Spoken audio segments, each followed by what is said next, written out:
Well, hello there. Today we're going to do something a little different in the certification playlist and a little longer.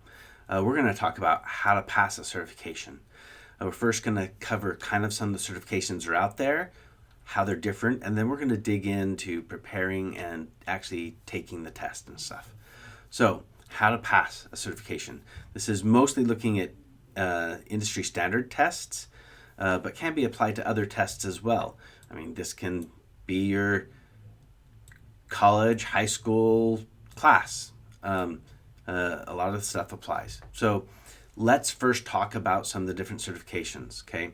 So in my last video, I referenced ISC squared. These are industry standard certifications. Most of them require you to have 5 years of experience or more. JIAC, they have a ton of certifications that are all over the map. These are also high-end ones. EC Council, they have a lot of entry-level ones, and they have a couple decent high-end ones, like Certified Ethical Hacker was a big craze for a little while. CompTIA, mostly entry-level certifications. These are the beginning of your career. They're starting to get into the higher area. I figure, since I just mentioned CompTIA, kind of entry level one, let's talk about one of the more crazy advanced one. So, Pen Test 300. This is a 48-hour test, proctored, 48-hour proctored test with real hands-on experience. So that's a cool one. So Red Hat has certifications. Sorry, I had to click on that. But yeah, Red Hat have certifications. So when we start to get into Red Hat, those are going to be specific to that vendor. That's one of the challenges that you have. It's a pro and a con. Cisco has certifications. Some of them are vendors. Some of them are a little more agnostic. Palo Alto, they have their own certifications for their firewalls and stuff, vendor specific. Oracle, vendor specific certifications. Microsoft has some, and I don't know if I got to the right page there. Microsoft certifications. So they have a ton, and they're going to be vendor specific, right? AWS. I think AWS is one of the most demanded certifications out there. It's vendor specific. Okay, so lots of different certifications. This is where you have to decide what career path you're going to go down and decide kind of where to start. One of the reasons I've been doing CompTIA is because I work with people early on in the career, and it's really deciding where you want to start, and those are entry level, so those are good ones to get. Okay, so let's talk about once you've decided which ones you're going to do. There's a lot of them. The first thing you need to do, let's talk about a little bit more what we're going to cover in this section. We're going to how to prepare for the test before the test day. Okay, how to prepare leading up to the test day, how to get answers correct, and kind of some different question types, and review and note taking during the test, because most of them don't let you use pen and paper, and then after the test. Okay, so preparing for the test. The main thing is make sure you can find what's going to be covered on the test. So different organizations have different things for this, but exam objectives, blueprints, outlines, or summaries are all common terms. And you can just Google the test with those terms and usually get a general idea of what will be covered on the test. So also take sample tests. That way, because you might be thinking, oh, I understand that category, that's fine. But then you go and take a sample test and you realize that it's different than what you were thinking. Or the questions are harder or easier. It just depends on where you're at in your career. The main thing is almost all of these organizations have a code of ethics. If you use exam dumps, so sample tests that are actual test questions that people have scraped when they've taken their test, that is against the code of ethics. And your certifications can be revoked. Not only for that organization, but they can look and see what other certifications you've posted that you have and reach out to those other organizations, and you can get them yanked from all. So don't use exam dumps. I know a lot of students really like those because they help them prepare and pass, but it's not really gaining you the knowledge. It's helping you with memorization, not understanding. Okay. How to prepare leading up to the test day, kind of the day before and the day of. Make sure you get a good night's sleep. Eat and drink in a way that will keep you comfortable during the test. Don't down 64 ounces of soda right before you go in there. It might be at a testing center. Some testing centers will let you go to the restroom. They have one there. You can't take anything with you. Your stuff's all locked up. If you're taking it remotely, which a lot of these allow, not all, if you're taking it remotely, they won't let you take a bathroom break. So just a heads up there. Make sure that you're well prepared in all ways. Double check your documents. So you need to have ID. I often bring multiple forms of ID. Anything else that they ask for. Some of these tests require you to show proof that you have experience in the area. Make sure that you have that all well done and checked off and verified. Just make sure everything's properly prepared. If you're taking it at home or in the office, prepare your workspace so that you have everything put away, covered up. You can't have additional monitors showing. You can't have cameras that are looking at what you're doing. And show up for the test early. Okay, so usually there's a check-in time. They often let you show up 30 minutes early so you can go through the check-in process. Oftentimes you can start early if you want to, but at that point in time your studying's supposed to be done. You're not supposed to have anything with you that is studying. Okay. When it comes to showing up 30 minutes early, I usually show up 15 additional minutes early to that. Or if I have to drive into town, because I live on an island in the middle of nowhere, so Oahu, and sometimes traffic is horrible. So if I'm worried about that, I maybe plan some other things in town before so that I can make sure that nothing's going to slow me down getting to the test. Okay. So how to get answers correct and the different questions types, right? So a lot of tests have kind of performance-based questions. Some have only one or two, others have a lot more. Some tests are all hands-on. So let's talk a little bit about a performance-based question. So from CompTIA's perspective, or AC Council, you're going to have basically a fake setup. So maybe some servers to manage, maybe some switches, whatever it is.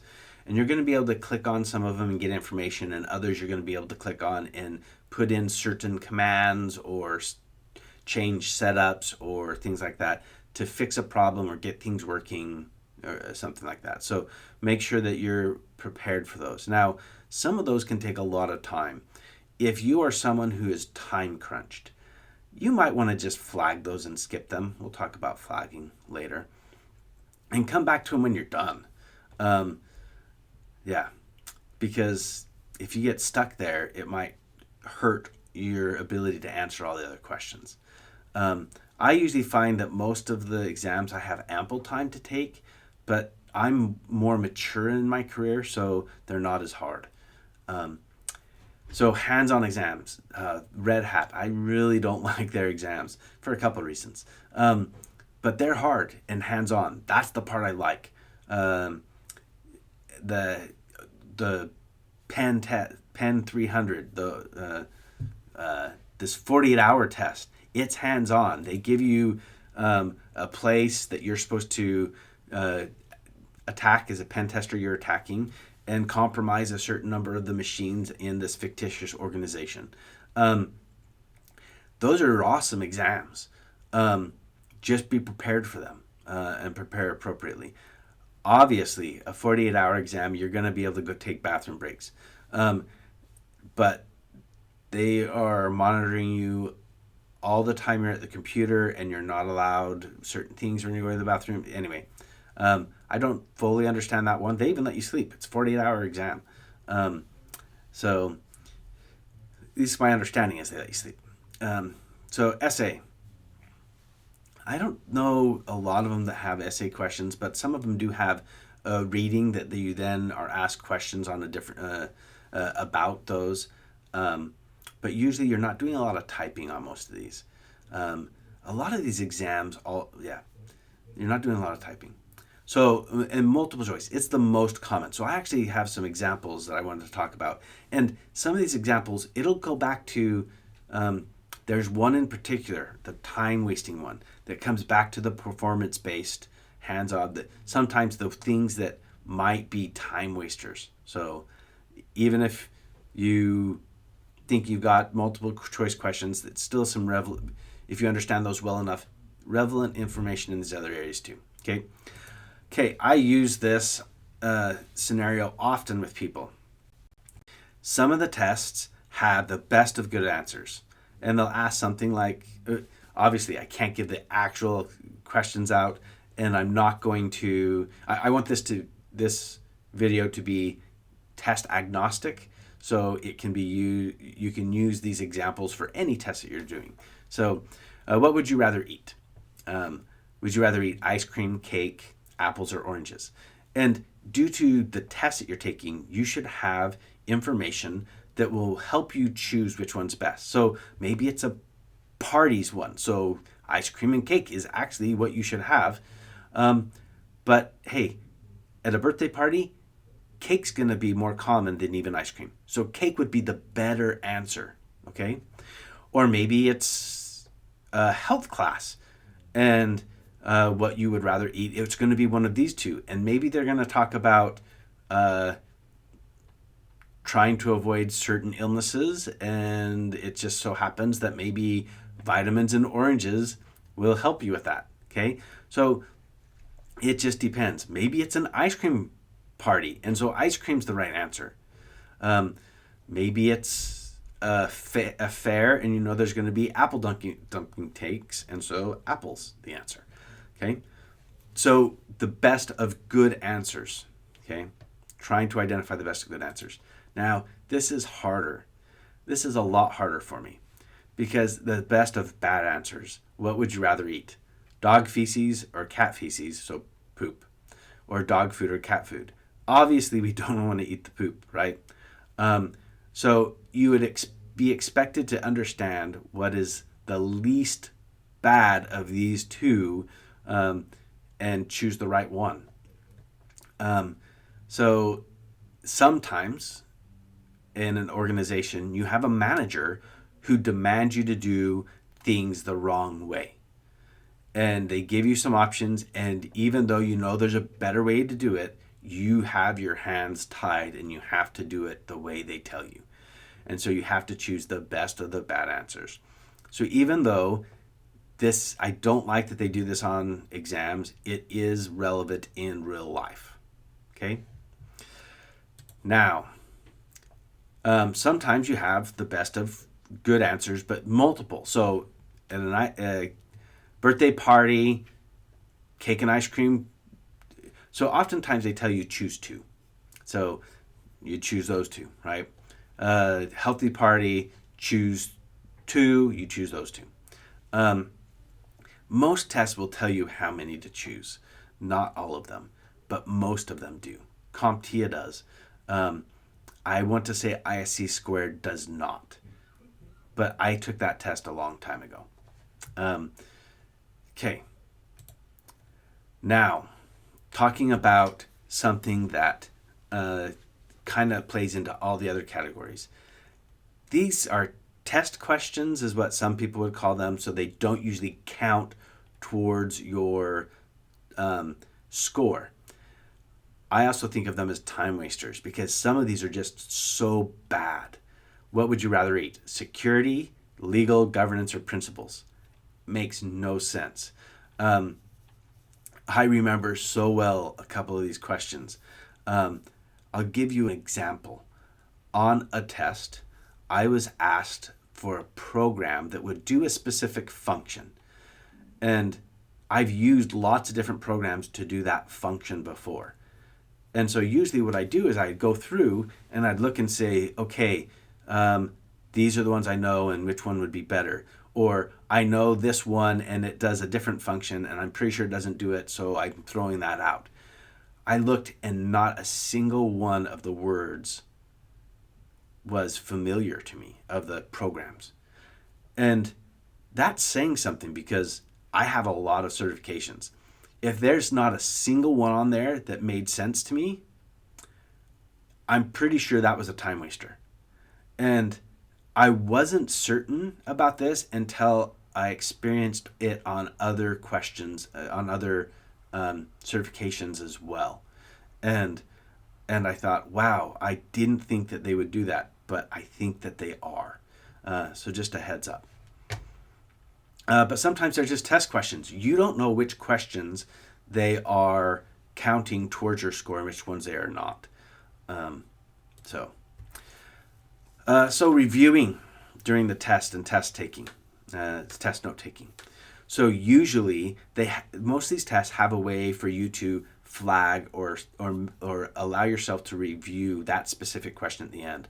CompTIA's, it's just a flag up in the right corner of the screen, and you click on it, and then at the end of the test you have a review page with all those flags, and you can go through it with what time you have left and review them.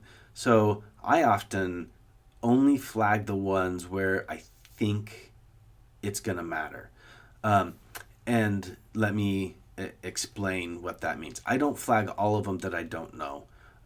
So going back to that prior screen, some of them I think this is just a time waster. It doesn't make sense. It's not like I'm going to look at it again and actually get it done. So no reason to even flag it, right? Just flagging it would just waste more of my time. What I do when I flag them is a lot of them have a way to take notes. And I actually state specifically why I flagged the question. So for example, maybe it's a question about network cables and the length that they can be. And I can't quite remember, so I flag it, I put a note there, and I put why I put that note there. And then sometimes later in the test, another question comes up, and because of the answers to that question, it gives me insight to the other one. Or as I'm thinking about doing the other test, all of a sudden I remember, it comes back to my remembrance, the question, well, the answer to that question, and then I can go back and fix it. But I actually put the question number and the reason why I flagged it. Just a quick, 5 to 8 words, quick typing down. And that way, when I'm done with the test, I can look and see how many I flagged. I have a pretty good feel of how I've done with the test, and I can decide if I even want to look at them. And I might, and I might not. On CompTIA, I didn't look at a lot of them on most of the examples I've taken. Some of them I have. It just depends on how strong I am in those areas. IST squared, when I took the CISSP, I think I used most of the time on that test. Reviewing questions, trying to understand what the answers would be. CEH, that one was an interesting one too. But yeah, so flag the questions, note taking, and using them both together to actually do a good job. So no matter what the outcome, after it's over, go and celebrate. You did something that was stressful. You did something that was hard. Even if you don't pass, you've attempted something that not a lot of people do. Go and celebrate. Do something special. You deserve it. Okay? I hope you've enjoyed this. I hope this is helpful. I'll share the links down below to everything up top, and have fun getting certified. We'll see you in the next video.